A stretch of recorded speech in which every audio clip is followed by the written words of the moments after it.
موجودہ حکومت سے بھی مطالبہ کیا کہ فوری طور پر ڈسٹرکٹ ایجوکیشن اتھارٹی کو احکامات جاری کیے جائیں تاکہ ان کی تنخواہیں جاری کی جائیں، اور دوسرا ان کو مستقل کرنے کے حوالے سے بھی جو ہے پروسیجر جو ہے وہ مکمل کیا جائے۔ ٹھیک ہے، بہت شکریہ جنید ریاض۔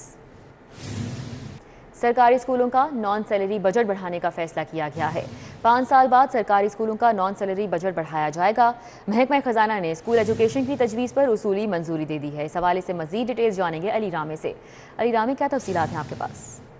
بالکل رضا، یہ ایک درینہ مطالبہ تھا سرکاری اسکولوں کا کہ ان کا ایک نان سیلری بجٹ جو ہے وہ بڑھایا جائے، جو کہ انتظامی معاملات کے اوپر خرچ کیا جاتا ہے۔ اس پر محکمہ اسکول ایجوکیشن نے اب محکمہ فائنانس کو باقاعدہ ایک اسمبلی جو ہے وہ ارسال کی تھی، جس پر کل باقاعدہ ایک اجلاس ہوا اور اصولی طور پر ایک منظوری جو ہے وہ محکمہ اسکول ایجوکیشن کی تجویز پر دے دی گئی، جس کے بعد اب اس کا مقصد یہ ہوگا کہ جتنے بھی سرکاری اسکول جہاں پر ٹیچرز کی تعداد بہت کم ہے، اور وہاں پر ایک سرکاری اسکول کے پرنسپل کو یہ اختیار دے دیا جائے گا کہ وہ عارضی طور پر ایک ٹیچر کو بھرتی کرے، اور اس کا نان سیلری بجٹ اتنا دیا جائے گا کہ وہ اس سے اس کی تنخواہ جو ہے وہ دے سکے گا، اور ساتھ ہی جو انتظامی معاملات کے اوپر جو اخراجات آتے ہیں اور آئے روز ان کی لائبریریز بڑھتی جا رہی ہیں کو کنٹرول کیا جا سکے گا۔ تو یہ 5 سال بعد اب حکومت پنجاب جو ہے یہ فیصلہ کرنے جا رہی ہے کہ اس کا جو نان سیلری بجٹ ہے سرکاری اسکولوں کا وہ بڑھا دیا جائے، لیکن اب اس کا جو بھی فیصلہ منظوری جو ہے وہ آئندہ مالی سال کے بجٹ کی جو تیاریاں جاری ہیں اس پر کی جائے گی، اور جو نئی حکومت پنجاب میں آ رہی ہے اس کو باقاعدہ اس پہ ڈسکشن دی جائے گی، تفصیلات سے آگاہ کیا جائے گا،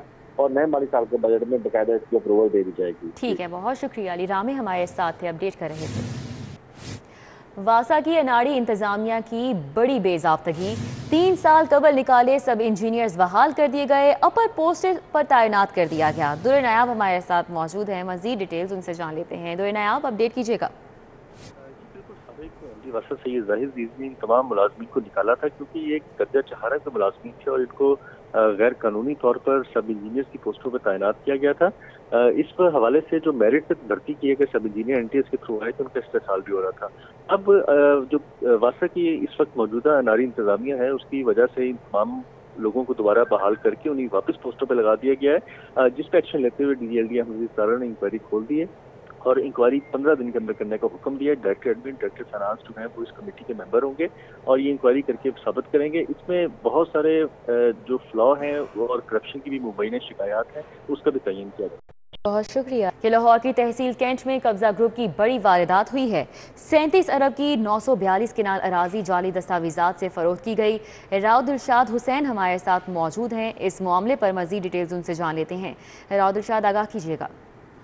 بالکل رضا، لاہور کی تحصیل ہے کینٹ اور کینٹ کی تحصیل کا موضع ہے چرڑ، جہاں پر قبضہ مافیا نے غیر قانونی دستاویزات تیار کر کے، جعلی دستاویزات تیار کر کے 942 کنال اراضی جس کی مالیت 37 ارب 68 کروڑ روپے بنتی ہے یہ فروخت کی ہے، اور اس کا انکشاف ہوا ہے۔ جو اس مراسلہ کمشنر آفس سے اسسٹنٹ کمشنر کینٹ کو لکھا گیا، اس مراسلہ میں تمام تر نہ صرف تفصیلات طلب کی گئیں بلکہ اسسٹنٹ کمشنر کینٹ سے جو وہ 3 روز میں رپورٹ بھی طلب کی گئی ہے۔ آپ یہ بتائیں کہ اس حوالے سے ایک یہ چونکہ میگا اسکیم ہے اپنی نوعیت کا، تقریباً 38 ارب کی مالیت کی ہے، 942 کنال اراضی ہے، جس کے حوالے سے جو 3 روز میں نہ صرف رپورٹ طلب کی گیا بلکہ جو اس میں انکشاف کیا گیا ہے کہ سرکاری جو ریونیو آفیسرز ہیں ان کی ملی بھگت سے یہ دستاویزات تیار کر کے، یہ رجسٹریاں اور اسٹامپ پیپرز تیار کر کے اراضی کو فروخت کیا گیا ہے، اور ان تمام دستاویزات کو بھی جو کمیشن آفس میں نہ صرف جمع کرایا جائے بلکہ ان کرداروں کا بھی جو ہے وہ چھان بین کی جائے جن جو کہ ملوث ہیں اس ساری صورتحال میں۔ تو 3 روز میں رپورٹ جمع کرانا ہوگی، جس کے بعد مزید کارروائی جو ہے وہ آگے بڑھ سکے گی۔ مجموعی طور پر تو یہ 942 کنال اراضی ہے موضع چرڑ کی، اور اس کی مالیت کا جو تعین کیا ہے وہ 37 ارب 68 کروڑ روپے مالیت کی اراضی ہے، جس میں متعلقہ ریونیو آفیسرز کے ملوث ہونے کا انکشاف بھی کیا گیا ہے۔ یوں یہ بڑا اسکینڈل ہے جو سامنے آیا ہے۔ اچھا راؤ دلشاد، تو یہ قبضہ گروپ کون ہے؟ اس حوالے سے کوئی نام ابھی تک سامنے نہیں آئے ہیں، کوئی نشاندہی نہیں کی جا سکی ہے؟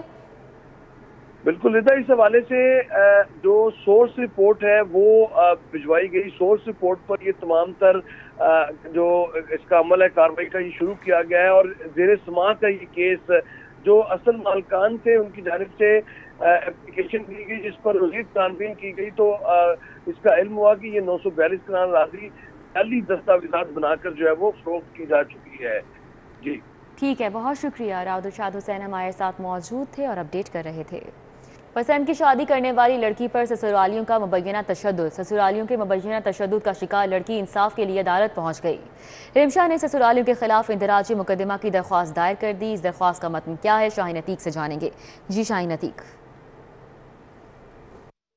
جی، محبت کسی سے کرنے سے پہلے لڑکی کو یہ چاہیے کہ وہ لڑکے کے بارے میں تو جانتی ہے لیکن اس کے گھر والوں کے بارے میں بھی اس کو جاننا چاہیے۔ میرے پاس یہاں پر قلعہ گجر سنگھ کی رمشا موجود ہے جس نے وقاص کے ساتھ اس کو اچھا جانتے ہوئے اس سے محبت کی، لیکن جب سسرال میں گئی تو سسرال والوں نے اس پر ظلم کرنا شروع کر دیا۔ اس کے ساتھ کیا واقعہ پیش آیا، میرے پاس یہاں پر رمشا جو ہے وہ موجود ہے، اس سے ہم اس سوال سے بات کرتے ہیں۔ رمشا، اب یہ بتائیے گا کہ آپ نے کب شادی کی تھی اور کیا واقعہ پیش آیا، آپ یہاں پر کیسے آئی ہیں؟ میں نے 13 مارچ 2022 کو شادی کی تھی اور میں نے پسند کی شادی کی تھی، لیکن وقاص کی فیملی کا میرے ساتھ رویہ اچھا نہیں تھا۔ وہ مجھے مارتے تھے، مجھے تانے دیتے تھے ہر ایک بات کا، اور پھر انہوں نے زبردستی مجھے کسی گاؤں میں لے جا کے بے ہوش کر کے تو میرا ابورشن کروا دیا، اور مجھے انصاف چاہیے۔ جی، آپ نے رمشا جو ہے اس کا موقف سے اس کا کہنا یہ ہے کہ میں یہاں پر اس وقت انصاف کے لیے آئی ہوں، میں نے عدالت کا دروازہ جو ہے وہ کھٹکھٹایا۔ میرے پاس یہاں پر طاہر بشیر ایڈوکیٹ ہیں، وہ موجود ہیں، ان سے بھی ہم اس حوالے سے بات کرتے ہیں۔ طاہر صاحب، اب یہ بتائیے گا کہ عدالت میں آپ نے کیا موقف اختیار کیا ہے؟ بات یہ ہے کہ یہ ہماری سوسائٹی کا المیہ ہے کہ رمشا جیسی بہت ساری ایسی بچیاں ہیں جن کے ساتھ اس طرح کی زیادتیاں ہوتی ہیں، تو رمشا کی طرف سے ہم نے ایک پٹیشن فائل کی ہوئی ہے کہ اس کا جو فورسفلی ابارشن کروایا جو کہ ایک ہینیس آفینس ہے، تو جو لوگ اس میں ذمہ دار ہیں ان کے خلاف جو ہے مقدمہ درج کیا جائے، اور ایڈیشنل سیشن جج صاحب نے 26 تاریخ کے لیے متعلقہ ایس ایچ او سے کمنٹس منگوا لیے ہیں۔ جی، آپ نے طاہر بشیر ایڈوکیٹ ہے، ان کا جو ہے موقف سے ان کا کہنا یہ ہے کہ رمشا کو عدالت میں پیش کیا، عدالت نے رمشا کا بیان بھی قلم بند کیا، اس کے بعد عدالت نے متعلقہ جو پولیس ہے اس کو جو ہے وہ۔ جی شاہین عتیق، بہت شکریہ۔ چیئرمین عوامی رکشہ یونین مجید غوری کی پی ٹی آئی رہنما کے ہمراہ نیوز کانفرنس۔ کسی امریکی یا اس کے علاوہ مداخلت ہو یا سازش ہو، اس کو برداشت نہیں کریں گے۔ ہم ایک آزاد ملک ہیں، آزاد قوم ہے، اور گو کہ ہمارا 4 سال احتجاج رہا مہنگائی کے خلاف، مگر پاکستان کی بقا کے لیے ہم عمران خان کے اس بیانیے کی حمایت کرتے ہیں کہ ہم کوئی غلام نہیں کہ جو آپ کو ہو ہم وہ کریں۔ پارٹی تحریک انصاف ہم انشاءاللہ آج رات کو ہم نے 8 بجے اجلاس بھی بلایا ہے، عوامی رکشہ یونین کا، ایمبولنس یونین کا، اپنی مزدہ یونین کا، آپ 7 ٹرانسپورٹر آج رات کو اکٹھے ہو رہے ہیں۔ انشاءاللہ تعالی حماد اظہر صاحب کو، عمران خان صاحب کو صرف اس جدوجہد کے لیے۔ داتا دربار میں اعتکاف بیٹھنے والوں کی فہرست آویزاں کر دی گئی ہے۔ اعتکاف بیٹھنے والوں کی حتمی فہرست احاطہ دربار میں آویزاں کی گئی ہے۔ مجموعی طور پر 1050 افراد داتا دربار میں اعتکاف بیٹھ سکیں گے۔ شاہد ندیم سپرا ہمارے ساتھ موجود ہیں، مزید تفصیلات ان سے جان لیتے ہیں۔ شاہد سپرا، اپڈیٹ کیجیے گا۔ جی بالکل، محکمہ اوقاف و مذہب امور پنجاب کی جانب سے رمضان المبارک کے آخری عشرے میں اعتکاف کروانے کے انتظامات کو حتمی شکل دے دی گئی ہے۔ ہمارے ساتھ مینیجر دربار طاہر مقصود موجود ہیں، ان سے پوچھتے ہیں کہ آیا کہ جو لوگ یہاں پر بیٹھ رہے ہیں ان کے لیے سحری اور افطاری کے کیا انتظامات ہوں گے، اور دیگر تمام جو معاملات ان کو کس طرح دیکھا جائے گا۔ طاہر صاحب، مجھے یہ بتائیے گا، 1000 سے زائد جو لوگ ہیں یہاں پر اعتکاف بیٹھ رہے ہیں، سیکورٹی کلیئرنس کے بعد ان کو بیٹھنے کی اجازت دی جا رہی ہے، کب یہاں پر لوگ آ جائیں گے، کس وقت رپورٹ کریں گے، اور ان کو کس طرح بٹھایا جائے گا یہاں پہ؟ جی بسم اللہ الرحمن الرحیم۔ گزشتہ 2 سال کے بعد ان سال جو ہے نا تقریباً 1100 کے قریب معتکفین اس دفعہ اعتکاف کی سعادت حاصل کر رہے ہیں۔ 20 رمضان المبارک کی شام عصر کے وقت تقریباً یہ سارے حضرات تشریف لے آئیں گے۔ ان کے لیے اسپیشل ہم نے وہ کارڈ جاری کیے ہیں، اعتکاف کارڈ جاری کیے ہیں، اس کے بغیر کسی بھی معتکف کو